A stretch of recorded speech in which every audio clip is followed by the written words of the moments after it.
Not all starter Pokemon are created equal. Some starter Pokemon are going to be better than others, and that's an inevitable fact. This is Greninja, the Mario Kart and Pokemon fan here, and today, I'll be counting down my picks for the top 10 best and worst starter Pokemon.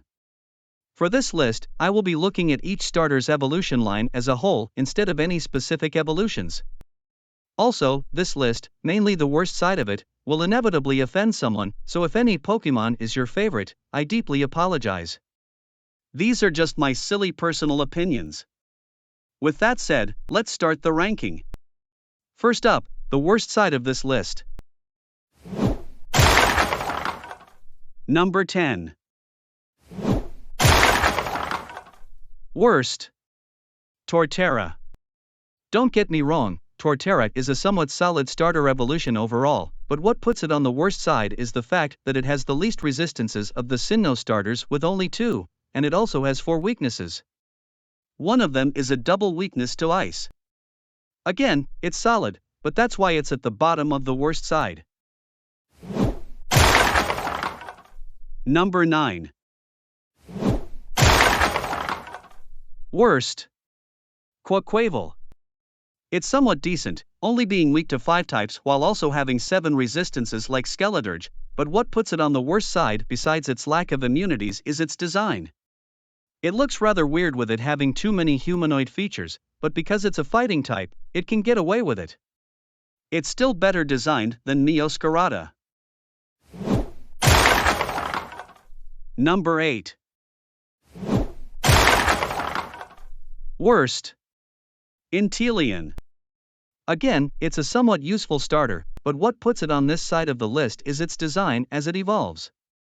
It starts off as the quadrupedal Sobble, but as it evolves into Drizzle, it becomes bipedal, and as Inteleon, its design is defined by its concept of being a James Bond chameleon. Making 4-legged animals bipedal and basing them on man-made concepts like this almost never looks good. I generally dislike Pokemon designs that prioritize man-made concepts over more conventional animal or monster anatomies. That being said, there are exceptions, but I'll get to that later. Number 7. Worst. Serperior. This Pokemon's not all that useful mainly due to its typing, as it has the most weaknesses of the Unova starters, 5. While the design isn't bad, I would have liked it more if it had a more traditional snake-like head instead of a snout. It's not a bad Pokemon, it's just hindered by its typing and its snout. Number 6. Worst. Rillaboom. Much like Inteleon, it suffers from making a 4-legged animal bipedal and basing in on a man-made concept, in this case, a rockstar drumming gorilla. However, what makes it worse than Inteleon is the fact that it's a grass type, meaning it has 5 weaknesses much like Serperior. Also, grass types tend to be pretty slow, and Rillaboom is the slowest of the Galar starters, so Rillaboom also has speed going against it. Number 5. Worst. Chestnut. I really like Chespin, but when it evolves into Quilladin, it becomes garbage. Chestnut isn't as bad or ugly as Quilladin, but it's still not great.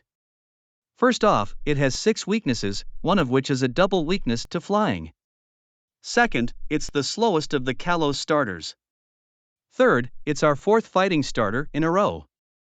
It may not be firefighting due to it being grass, but it's still a secondary fighting type. Chespin is disappointing, as it becomes a fat goblin and a winter Santa turtle that's supposed to be a warrior. Number 4. Worst. Emboar.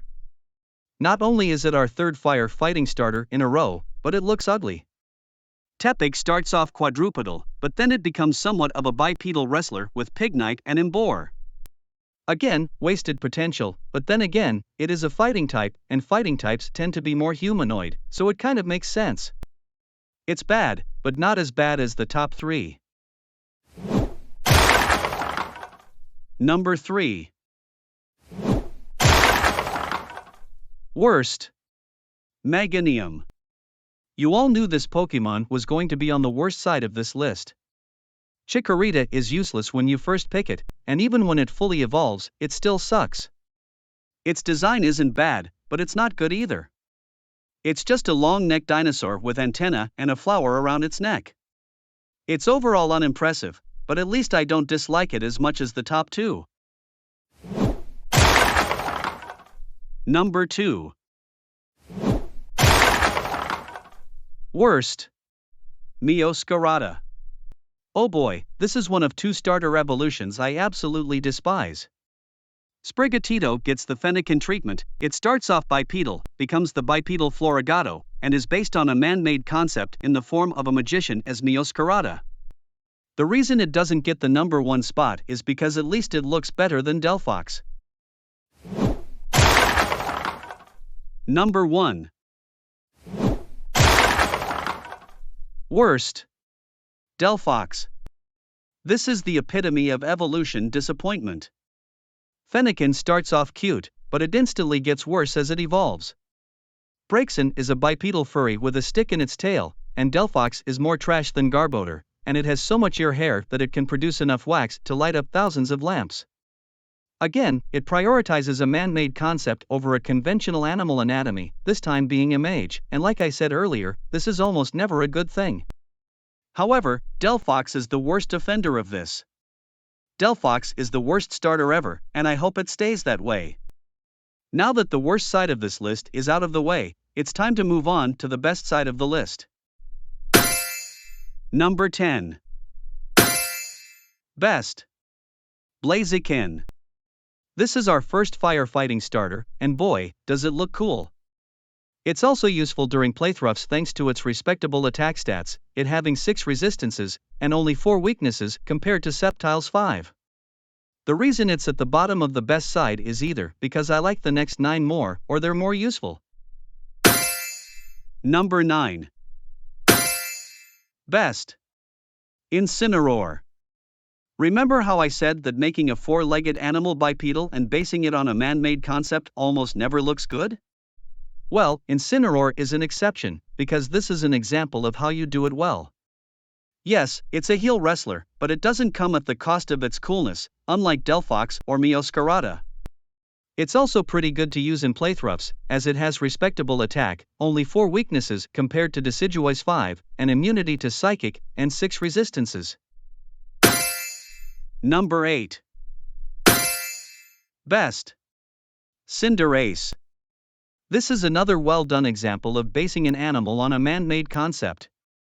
The Scorbunny line has always been bipedal, and as it evolves, it becomes a soccer player. While it has 1 more weakness than Empoleon, it resists 6 types, and its attack and speed are nothing to sneeze at. I wish it had better physical defense and special stats though. Number 7. Best. Swampert. This is easily the best of the Hoenn starters. Most of its stats are average to respectable, with its best stats being physical defense, special defense, HP, and physical attack. It only has 1 weakness, although the only weakness it has is a double weakness to grass. It is immune to electric, and it resists 4 types. If used properly, it can sweep most of your opponents, especially the ones it's super effective against. Number 6. Best. Primarina. This is easily the best of the Alola starters. Being partly fairy, it has spectacular special attack and special defense. It only has 3 weaknesses, the least of the Alola starters, is immune to dragon and resists 6 types. If I were to pick an Alola starter, Primarina would be my first choice. Number 5. Best. Empoleon. This powerhouse does well with both special attack and special defense, and its type effectiveness does it favors as well. Being a water steel type, it only has 3 weaknesses, is immune to poison, and resists a whopping 10 types. It also looks cool as well. It's inspired by its concept of being Napoleon while also being easily recognizable as a penguin. Number 4. Best. Feraligatr. This is easily the best of the Johto starters. Being a pure water type, it naturally only has 2 weaknesses and 4 resistances, and it has a better move pool than the other 2 Johto starters. It also has respectable physical stats, though it isn't enough to get it into the top 3. I would still choose Feraligatr as my Johto starter though. Number 3. Best. Charizard. Unsurprisingly, this is my favorite Kanto starter. It starts off pretty weak as Charmander, but it becomes stronger as it evolves. Charizard is the fastest of the Kanto starters and has the best special attack of the Kanto starters. It only has 3 weaknesses, but one of them is a double weakness to rock. However, it makes up for it by having 6 resistances. It also gets points for having 2 Mega Evolutions and a Gigantamax form. Number 2. Best. Infernape. Not only is it my favorite Sinnoh starter, but it's also my favorite fire fighting starter, of which it's the second one in a row. Infernape may not have good defense in either category, but it hits hard with its decent physical and special attack, and it's also the fastest of the Sinnoh starters. However, there is one starter Pokemon I like more, and if you followed my channel or seen my username, you know what it is. Number 1. Best. Greninja. If you haven't guessed already, Greninja is my favorite starter. It does decently in both attack stats, and it's the fastest Kalos starter. Its design is the best of the Kalos starters, as it's easily recognizable as a frog while having influences from ninjas. It even has Battle Bond, which boosts its attack and speed stats when it KOs an opponent, and in Generation 7, turns it into Ash Greninja. Greninja is my favorite starter, and I doubt any other starter will ever top it. Do you agree with my picks? Let me know in the comments below.